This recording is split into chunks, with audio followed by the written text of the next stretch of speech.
Fuerzas Armadas y de Orden han actuado en el día de hoy solo bajo la inspiración patriótica de sacar al país del caos que en forma aguda lo estaba precipitando el gobierno marxista de Salvador Allende.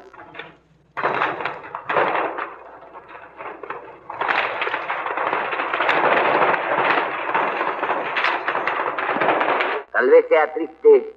que se haya quebrado una tradición democrática que en este continente era larga.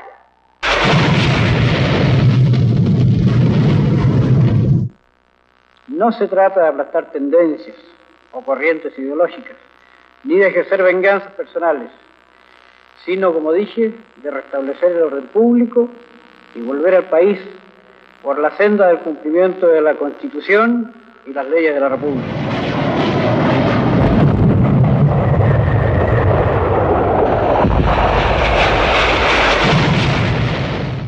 Después de 3 años de soportar el cáncer marxista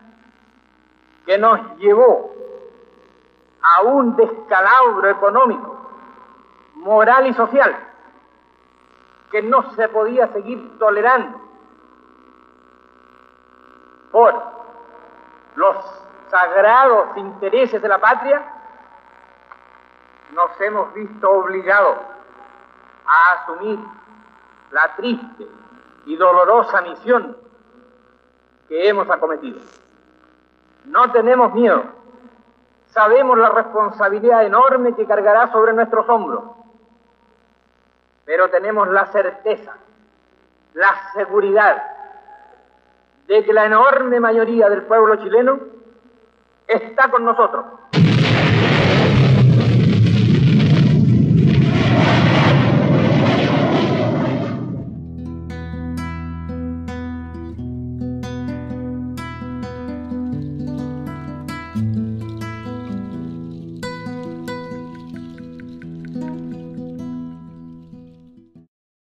Bueno, las Fuerzas Armadas chilenas, si bien comparten características que se pueden observar en otras Fuerzas Armadas de América Latina y particularmente el Cono Sur, tiene algunas particularidades. El ejército que llega a 1970 es un ejército que ha sido de alguna manera modificado durante la década de los años 20 y de los años 30, bajo la hegemonía del general Carlos Ibáñez.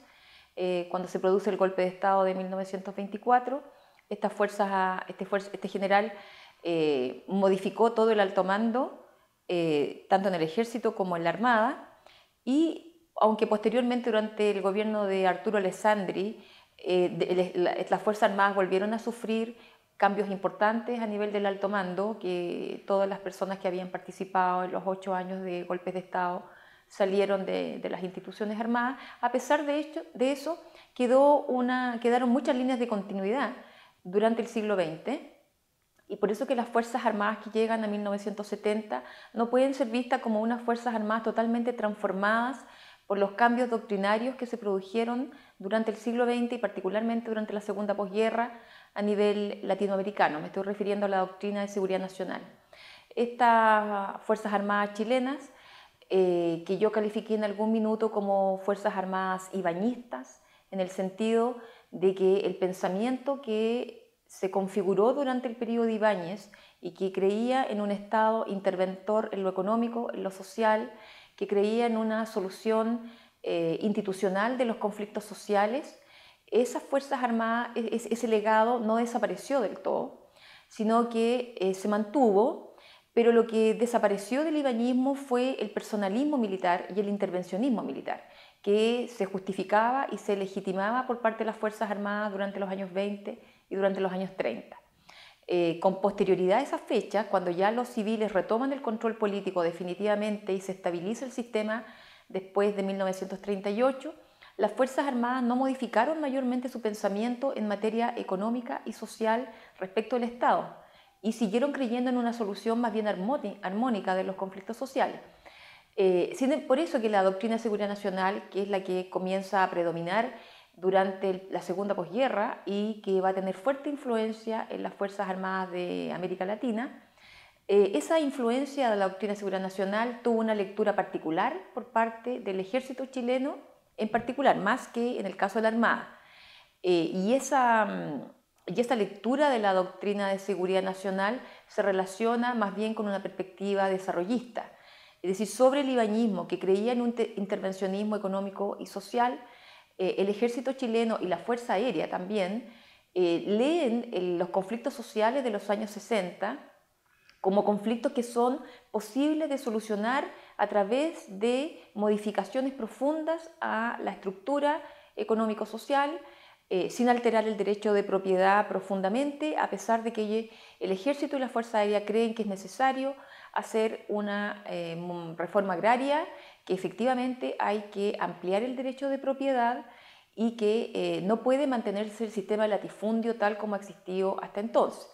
En ese sentido, hay una lectura positiva de la Alianza para el Progreso, de las propuestas de Estados Unidos, del presidente Kennedy en particular, de las modificaciones al agro como respuesta a la Revolución Cubana. Y en ese sentido se trata de Fuerzas Armadas que llegaron a 1970 con una perspectiva desarrollista, más que una idea de que los conflictos sociales se resolvían por la vía de la represión. Y eso es bien importante.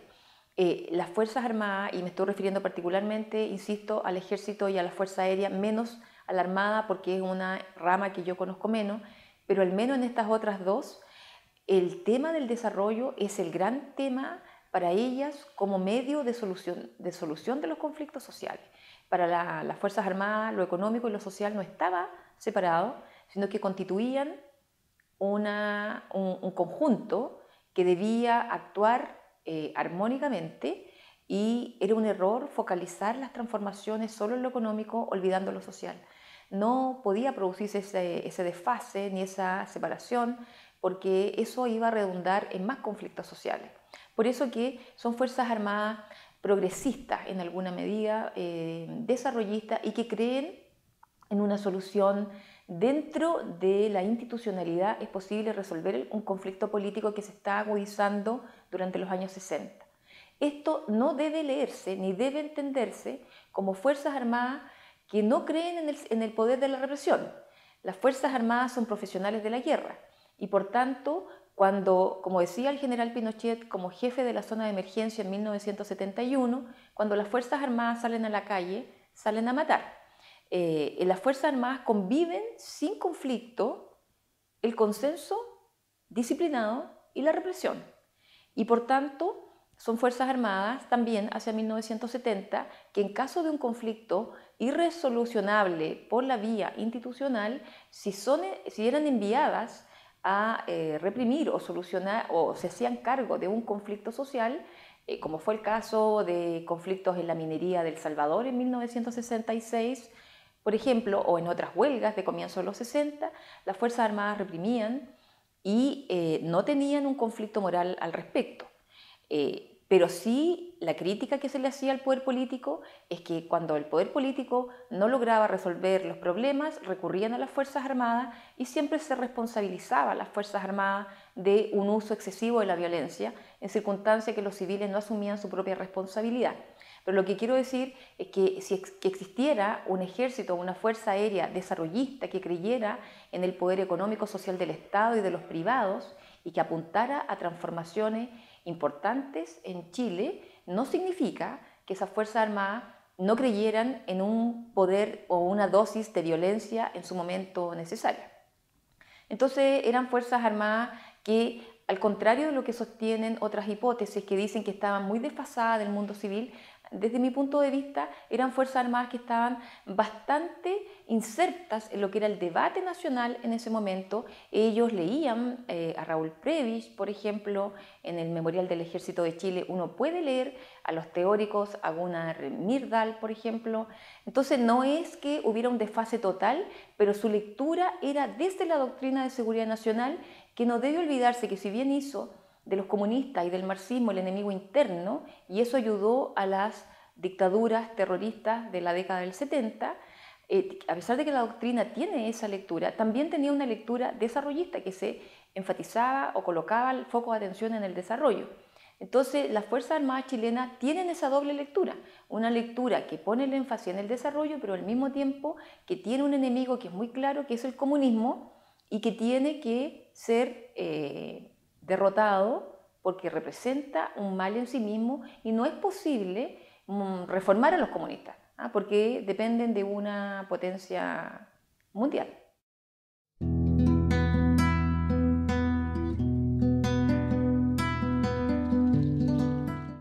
En general se sostiene que la llegada de la Unidad Popular fue algo muy mal visto por las Fuerzas Armadas. En general, el anticomunismo que existía en ellas efectivamente significó un elemento de preocupación. En general, hay sectores muy anticomunistas que reaccionaron en forma airada y que se la jugaron por un golpe de Estado desde el primer momento. Ese segmento existe. Pero como explicaba anteriormente, la línea más desarrollista dentro de las Fuerzas Armadas no miró con total aprehensión la experiencia de la Unidad Popular. Para el periodo de los años 60 yo he establecido dos especies de sensibilidades al interior del ejército que no son contradictorias, que tenían que ver con la línea más desarrollista y la línea más anticomunista, que no eran antitéticas. Pero cuando se produce el triunfo de Salvador Allende, estas sensibilidades se exacerbaron de alguna manera. Y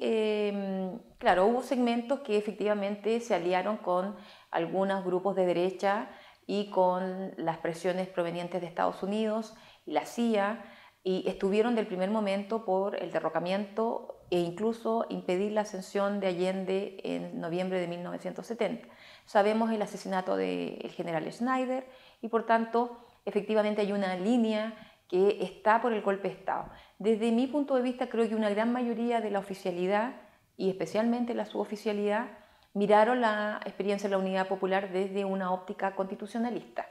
una óptica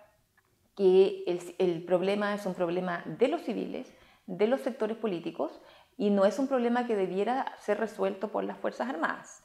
Esa noción constitucionalista de la que muchos se han burlado y han planteado que el presidente Allende había hecho casi un abandono de la realidad,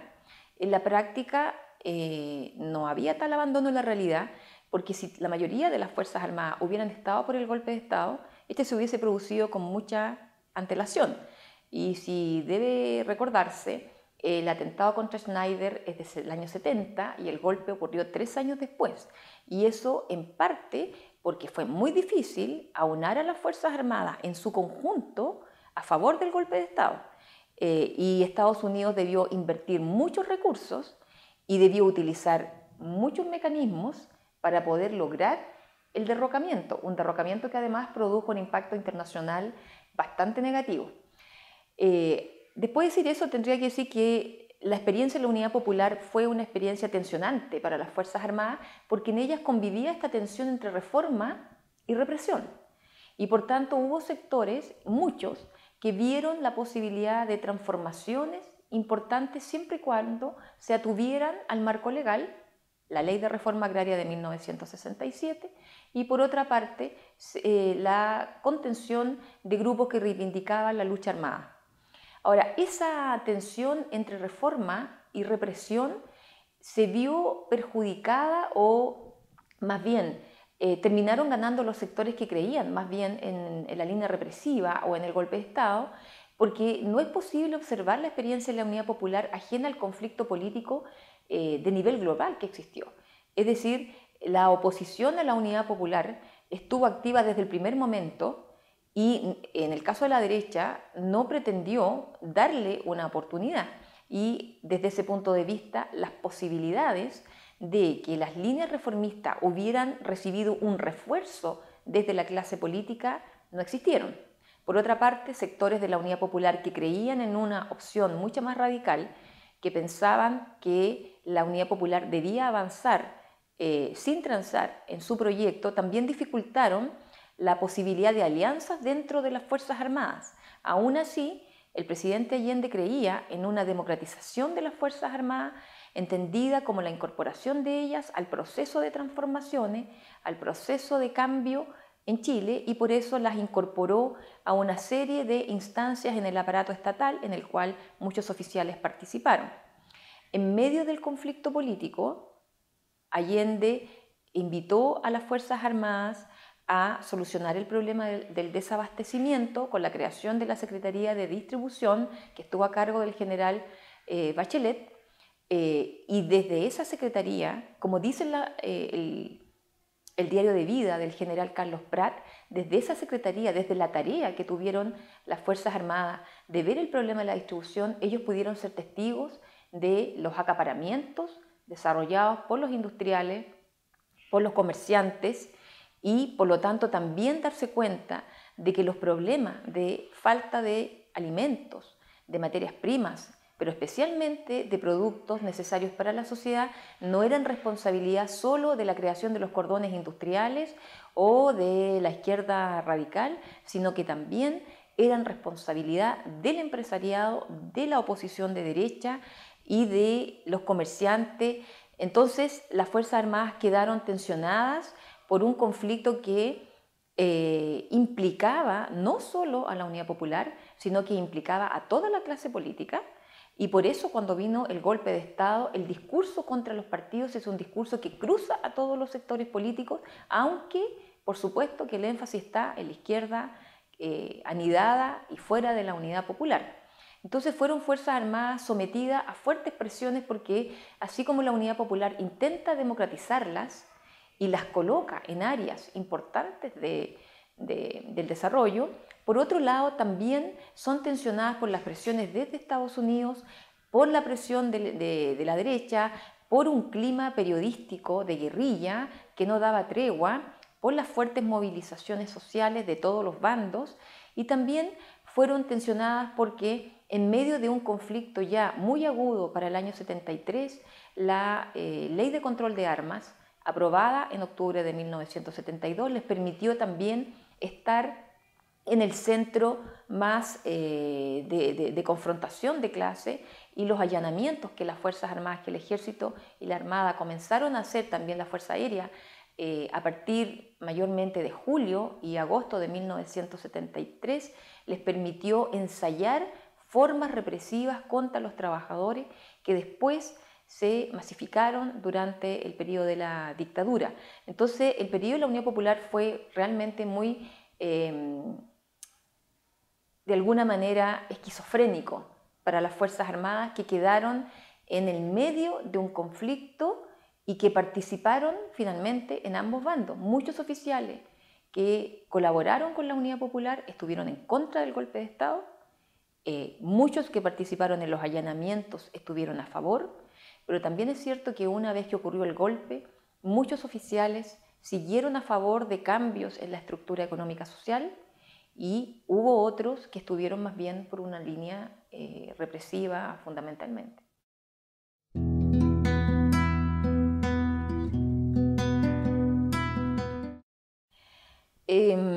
Bueno, las Fuerzas Armadas llegaron a 1973 en un contexto donde la Unidad Popular se había convertido en un sector minoritario, a pesar de que la parlamentaria de 1973 de marzo otorgó a la Unidad Popular un 43% de apoyo, lo cual es bastante para el nivel de polarización que existía en el país, y por tanto a partir de ese momento es claro que sin la intervención de las Fuerzas Armadas el conflicto no va a ser resuelto por el sistema político. Y en ese sentido, las Fuerzas Armadas fueron presionadas desde marzo con mucha mayor fuerza para poder dar el golpe. Me parece que llegan a esa situación en un contexto de paralización casi completa del país,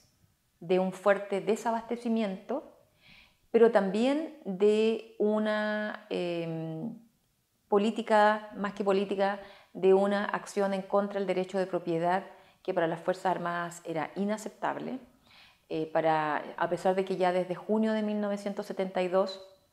el latifundio casi no existía en Chile. Las tomas se aceleraron durante el periodo 73, especialmente a nivel industrial, con motivo del paro de octubre del 72 y el nuevo paro de julio del 73. La movilización popular era muy, muy alta, y por otra parte el tema del desabastecimiento era un tema muy preocupante para las Fuerzas Armadas. El presidente Allende también hizo referencia a que quedaban muy pocos días para poder alimentar a la población. Faltaban muchos recursos, muchos bienes. Y el quiebre al interior de las Fuerzas Armadas ya era muy profundo. Debe recordarse el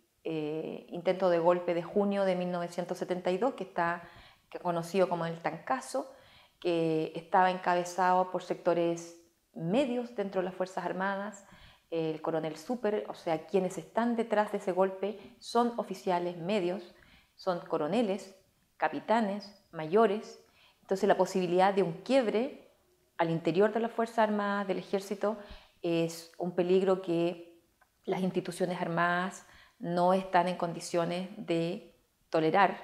porque ello abre la posibilidad de la guerra civil, pero sobre todo abre la posibilidad para la destrucción de las Fuerzas Armadas. Y en ese sentido, el Tancazo del 29 de junio y la convocatoria a lo que se conoció posteriormente como el Grupo de los 15, que se convoca a un comité para actualizar las políticas de seguridad y defensa. Esa reunión derivó finalmente en el golpe de Estado, y es porque en ese contexto es claro que dentro de las tres ramas existen consensos suficientes como para poner fin al gobierno de la Unidad Popular. Ahora, es importante, como señala Manuel Antonio Garretón, el consenso es solo en torno a poner fin a la experiencia de la Unidad Popular. También había preocupación, y eso se puede observar en el memorándum que ellas prepararon, memorándum que se publicó con fecha 4 de julio. Los problemas que a ellas les preocupan más son el problema económico, del desabastecimiento, el problema de la propiedad. Ellos quieren que se respete la ley de 1967, que no se pueden expropiar tierras inferiores a 80 hectáreas de riego básico. En los últimos tiempos se está expropiando sobre 40 hectáreas de riego básico por los sectores de la izquierda radical, pero también por la propia movilización de los campesinos. También hay una preocupación muy grande por el problema de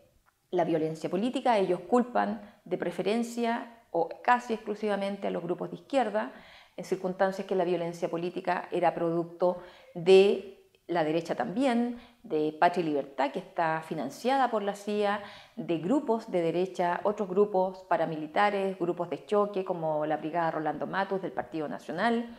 Hay una violencia callejera que es muy fuerte, que proviene de todos los sectores, pero que desde la perspectiva de las Fuerzas Armadas es una situación que no puede prolongarse más tiempo. Ellos culpan exclusivamente a la izquierda de esa situación, en circunstancias que eso se vincula con su pensamiento anticomunista. Y en ese marco, y cuando los allanamientos se hacen más masivos a partir de julio y agosto del 73, las Fuerzas Armadas están siendo cada vez más empujadas, o de alguna manera se sienten mucho más partidarias de que esa situación de polarización y de movilización debe terminar, y eso es lo que termina ocurriendo en septiembre. Pero es claro que esa decisión de golpe de Estado que toman los altos mandos no ha permeado al resto de las Fuerzas Armadas, incluyendo su oficialidad y la suboficialidad. El día del golpe, muchos son enviados tempranos a tomar acciones, pero no se ha socializado hasta el último momento lo que va a ocurrir. Y por lo tanto, lo que tenemos es un alto mando unificado en torno a la idea del derrocamiento de Allende, que impone la verticalidad del mando sobre el resto de las instituciones, pero que no tiene más consensos que eso. Y tales las diferencias que se van a producir con posterioridad al golpe en materia económica, en materia de plan social, en materia política, en materia cultural incluso, es algo que va a ser evidente casi inmediatamente después del golpe. Tampoco existe consenso en torno a la represión. Todos los oficiales, como profesionales de la guerra, creen en una dosis de violencia necesaria. El general Bonilla es el general que hace de cara visible de esa represión naciente, pero no existe consenso en torno a la creación de un aparato represivo con el uso masivo de tortura y de desaparición forzada de personas, y esas discrepancias van a salir a flote entre la cúpula del poder y por lo tanto finalmente el propio régimen militar, la propia dictadura va a ser en sus primeros meses y años, va a ser una experiencia también tensionada por esta misma dilema, reforma, represión que ya venía expresándose hacía por lo menos más de 10 años. Las Fuerzas Armadas creían en un cambio posible dentro de un marco de no violencia radical y masiva, como terminó siendo la experiencia de la dictadura liderada por el general Augusto Pinochet.